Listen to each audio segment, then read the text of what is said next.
Mission Balochistan का यह हिस्सा छल, विश्वास और देशभक्ति की गहरी कहानी बुनता है। अयाज खान एक पत्रकार से जासूस बना, न सिर्फ बाहरी दुश्मनों बल्कि सिस्टम के भीतर की साजिशों से लड़ता है। यह एपिसोड दिखाता है कि सच्चाई की तलाश में कितने जोखिम उठाने पड़ते हैं और देश की रक्षा के लिए कितना बलिदान चाहिए। अब देखें, यह जानने के लिए कि अयाज इस नए खतरे का सामना कैसे करेगा और क्या वो सच को बचा पाएगा।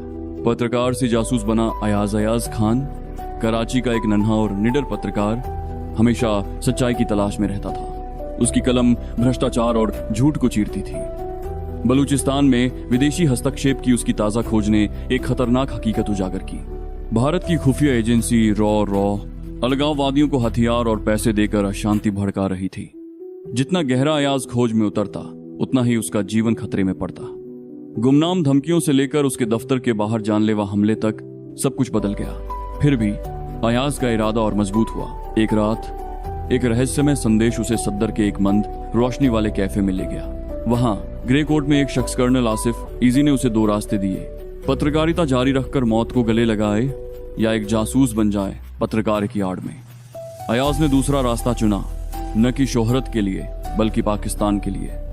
एक छिपे हुए कैमरे और जासूसी की बुनियादी ट्रेनिंग के साथ उसे क्वेटा में स्थानीय कार्यकर्ताओं की एड में काम करने वाले जासूसों के नेटवर्क में घुसपैठ करने का जिम्मा सौंपा गया। मिशन खतरनाक था। अयाज ने एक समर्थक के रूप में खुद को पेश किया ताकि उस समूह का भरोसा जीत सके और साथ ही इसी को खुफिया जानकारी देता रहा। हर मुलाकात, हर कोडेड संदेश खतरे की कगार पर था। एक गलत कदमे, एक छूटा हुआ संकेत, एक गलत नजर और गोली उसका इंतजार कर रही थी। फिर भी अयाज की पत्रकारिता की समझ ने उसे तेज रखा। उसके सवाल जिज्ञासा की आड़ में थे और उसकी रिकॉर्डिंग्स में विदेशी साजिशों के पक्के सबूत थे। अपने कवर को बरकरार रखते हुए उसने अपनी खबरों को लेखों के रूप में छापा, जिससे जनता जागरूक हुई। लेकिन दुश्मन उससे ज्यादा करीब था। एक भरोसेमंद सूत्र विश्वासघाती निकला और बलूचिस्तान के एक बाजार में हुई एक तनावपूर्ण मुलाकात में अयाज का कवर लगभग उजागर हो गया। आखिरी पल में वह अपने पीछा करने वालों को चकमा देकर भीड़ में गायब हो गया। भेस में छिपा सच कराची का आसमान हलचल से भरा था, लेकिन सतह के नीचे एक खतरनाक साजिश पनप रही थी। विदेशी जासूसों की एक टीम अंतर्राष्ट्रीय पत्रकारों के भेस में जिन्नाह अंतर्राष्ट्रीय हवाई अड्डे पर उतरी। उनके प्रेस पास बेदाग थे। उनकी साख इतनी सही कि शक की कोई गुंजाइश नहीं थी। उनका असली मिशन बलूचिस्तान में पाकिस्तान की सैन्य चौकियों की गोपनीय जानकारी इकट्ठा करना और चुपके से निकल जाना। रॉ का यह ऑपरेशन साहसी था, जो मीडिया की अछूत छवि पर निर्भर था। अयाज, अब एक अनुभवी जासूस, ने इंटरसेप्टेड बातचीत के जरिए उनकी मौजूदगी का पता लगाया। इसी ने तुरंत उसे और एक छोटी काउंटर इंटेलिजेंस टीम को इन नकली पत्रकारों का पीछा करने का आदेश दिया। निशान कराची के व्यस्त न्यूज़रूम से लेकर बलूचिस्तान के बंजर अस्थिर इलाकों तक गया। जासूसों का नेतृत्व एक चालाक ऑपरेटिव कर रही थी, जो एम्मा क्लार्क नाम की ब्रिटिश पत्रकार की आड़ में थी।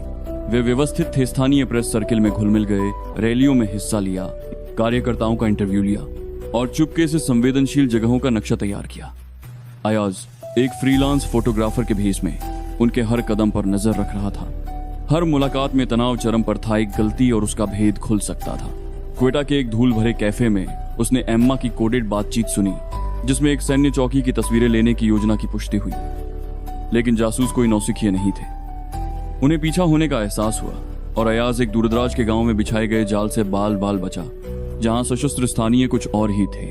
जैसे जैसे ईसी ने जाल कसा, अयाज ने एक चौंकाने वाला खुलासा किया। एक जासूस ने पाकिस्तान के एक बड़े न्यूज आउटलेट में घुसपैठ कर ली थी और प्रोपेगेंडा फैलाकर अशांति बो रही थी।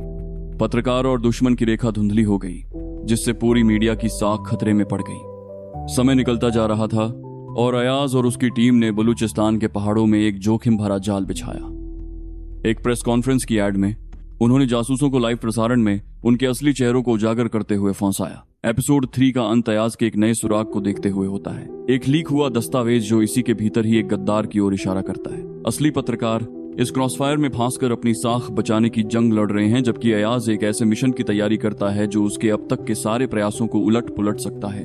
थीम और दाम: मिशन बलूचिस्तान देशभक्ति, छल और बलिदान की एक रोमांचक कहानी बुनता है। अयाज खान एक साधारण नागरिक से असाधारण नायक बना, अदृश्य दुश्मनों से मातृभूमि की रक्षा करने की हिम्मत का प्रतीक है। यह सीरीज सत्य के हथियारीकरण की पड़ताल करती है जहां मीडिया एक ढाल भी है और तलवार भी। जैसे जैसे विदेशी जासूस पाकिस्तान की कमजोरियों का फायदा उठाते हैं, अयाज की यात्रा यह सवाल उठाती है, झूठ की दुनिया में असली कहानी कौन सुनाता है और इसका मूल्य क्या है। अब देखें, ये जानने के लिए कि क्या अयाज इन छायाओं को मात दे पाएगा या उनका अगला शिकार बनेगा। कराची की सड़कों पर रात का सन्नाटा था, लेकिन अयाज खान की दुनिया में तूफान मचा हुआ था। पिछले एपिसोड में मिला लीक हुआ दस्तावेज अब भी उसके दिमाग में गूंज रहा था। इसी के भीतर एक गद्दार। यह खुलासा न सिर्फ मिशन को खतरे में डाल रहा था, बल्कि अयाज के भरोसे को भी तोड़ रहा था। जिस संस्था के लिए उसने अपनी जान जोखिम में डाली, क्या वहां कोई ऐसा था जो दुश्मन के लिए काम कर रहा था? अयाज को जवाब चाहिए थे और वह जानता था कि इस बार गलती की कोई गुंजाइश नहीं थी। मिशन, गद्दार को बेनकाब करना। कर्नल आसिफ ने अयाज को एक गुप्त मीटिंग के लिए इस्लामाबाद बुलाया। एक पुराने सुनसान गोदाम में मुलाकात हुई, जहां कर्नल ने खुलासा किया कि लीक हुआ दस्तावेज एक कोडेड संदेश था जो रॉ के एक गुप्त ऑपरेशन सैंडस्टॉर्म की ओर इशारा करता था। इस ऑपरेशन का मकसद बलूचिस्तान में अस्थिरता पैदा करना था और इसमें इसी के किसी आला अफसर की मिलीभगत थी। अयाज का नया मिशन था इस गद्दार को ढूंढना, लेकिन इस बार वह अकेला था। कर्नल आसिफ ने चेतावनी दी कि अब किसी पर भरोसा नहीं किया जा सकता। अयाज ने अपनी पत्रकार की आड़ को और मजबूत किया। वो इस्लामाबाद के एक बड़े न्यूज चैनल में एक फ्रीलांस इन्वेस्टिगेटिव जर्नलिस्ट के तौर पर शामिल हो गया, जहां उसे शक था कि गद्दार की जानकारी मिल सकती थी। उसने एक नया पहचान पत्र बनवाया और अपने पुराने संपर्कों को खंगालना शुरू किया, लेकिन हर कदम पर खतरा मंडरा रहा था। एक रात जब वह एक स्रोत से गुप्त फाइलें लेने गया तो उस पर हमला हुआ। काले मास्क पहने हमलावरों ने उसे घेर लिया, लेकिन अयाज की त्वरित सोच और प्रशिक्षण ने उसे बचा लिया। उसने एक हमलावर की जेब से एक छोटा सा डिवाइस हासिल किया, एक ट्रैकिंग चिप, जिसका इस्तेमाल केवल उच्च स्तरीय जासूस करते थे। बलूचिस्तान में बढ़ता तनाव। जांच अयाज को फिर से बलूचिस्तान ले गई, जहां एम्मा क्लार्क और उसके जासूस अब भी सक्रिय थे। इस बार उनका निशाना एक गैस पाइपलाइन था, जिसे उड़ाने की साजिश थी ताकि इलाके में आर्थिक संकट पैदा हो। अयाज ने स्थानीय कार्यकर्ताओं के भेस में उनके नेटवर्क में दोबारा घुसपैठ की, लेकिन इस बार उसे एक चौंकाने वाला सुराग मिला। गद्दार कोई और नहीं, बल्कि इसी का एक वरिष्ठ अधिकारी मेजर जाहिद था, जो रॉ को गोपनीय जानकारी लीक कर रहा था। अयाज के सामने अब दोहरी चुनौती थी, मेजर जाहिद को बेनकाब करना और सैंडस्टॉर्म ऑपरेशन को नाकाम करना। उसने एक जोखिम भरा कदम उठाया, एक फर्जी न्यूज स्टोरी लीक की, जिसमें मेजर जाहिद को रॉ के साथ जोड़ा गया। यह खबर जंगल की आग की तरह फैली और मेजर जाहिद को सफाई देने के लिए एक प्रेस कॉन्फ्रेंस बुलानी पड़ी। अयाज ने इस मौके का फायदा उठाया। प्रेस कॉन्फ्रेंस में उसने अपने छिपे हुए कैमरे से मेजर के हाव भाव और एक रॉ एजेंट के साथ उसकी गुप्त मुलाकात का सबूत रिकॉर्ड किया। चरमोत्कर्ष। लेकिन कहानी यहीं खत्म नहीं हुई। जैसे ही अयाज सबूत इसी को सौंपने वाला था, उसे पता चला कि मेजर जाहिद ने उसकी असलियत भांप ली थी। बलूचिस्तान के रेगिस्तानी इलाके में एक अंतिम टकराव हुआ, जहां अयाज को न सिर्फ जासूसों बल्कि मेजर जाहिद के भाड़े के गुंडों का सामना करना पड़ा। एक रोमांचक पीछा और गोलीबारी के बीच अयाज ने अपनी चतुराई से मेजर को जाल में फंसाया और उसे इसी की हिरासत में सौंप दिया। सैंडस्टॉर्म ऑपरेशन नाकाम हो गया और गैस पाइपलाइन को बचा लिया गया। सन्नाटे में इस्लामाबाद की चमकती सड़कें शांत थीं, लेकिन अयाज खान का दिल बेचैन था। अनजान नंबर से आए संदेश मिशन अभी खत्म नहीं हुआ। अगला निशाना इस्लामाबाद है ने उसे नई जंग के लिए तैयार कर दिया। मेजर जाहिद की गिरफ्तारी और सैंडस्टॉर्म ऑपरेशन की नाकामी के बाद अयाज को लगा था कि वह एक कदम आगे है, लेकिन यह नया संदेश बता रहा था कि दुश्मन की साजिश का दायरा उसकी सोच से कहीं बड़ा है। मिशन, इस्लामाबाद की रक्षा। कर्नल आसिफ ने अयाज को तुरंत एक गुप्त ब्रीफिंग के लिए बुलाया।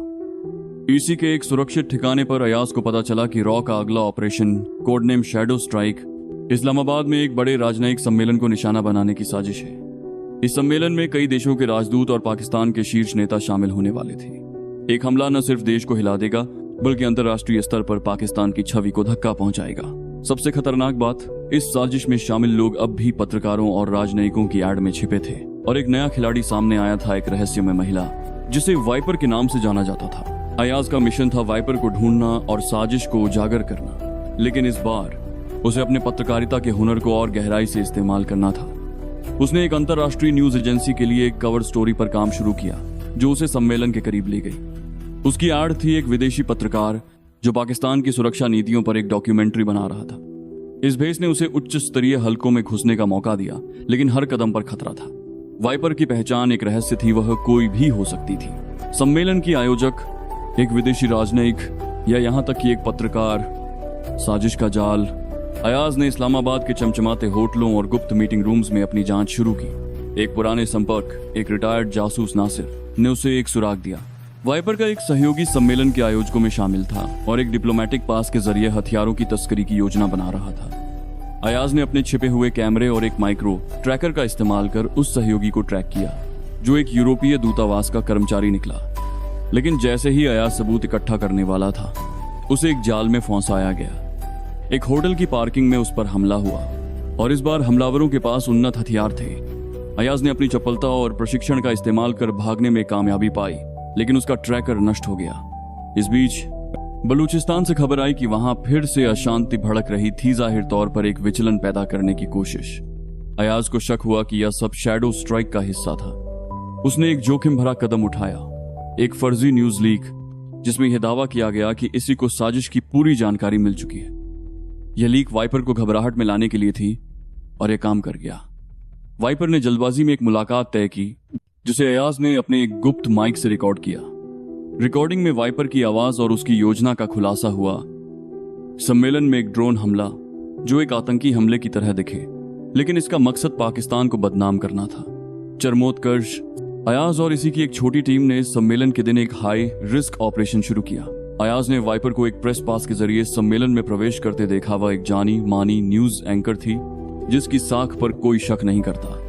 लेकिन अयाज ने उसकी हरकतों को भांप लिया। जैसे ही ड्रोन हमले की शुरुआत होने वाली थी, अयाज ने एक इलेक्ट्रॉनिक जैमर का इस्तेमाल कर ड्रोन को निष्क्रिय कर दिया। इसके बाद एक तनावपूर्ण टकराव में उसने वाइपर को पकड़ लिया और इसी को सौंप दिया। सम्मेलन सुरक्षित रहा और साजिश नाकाम हो गई।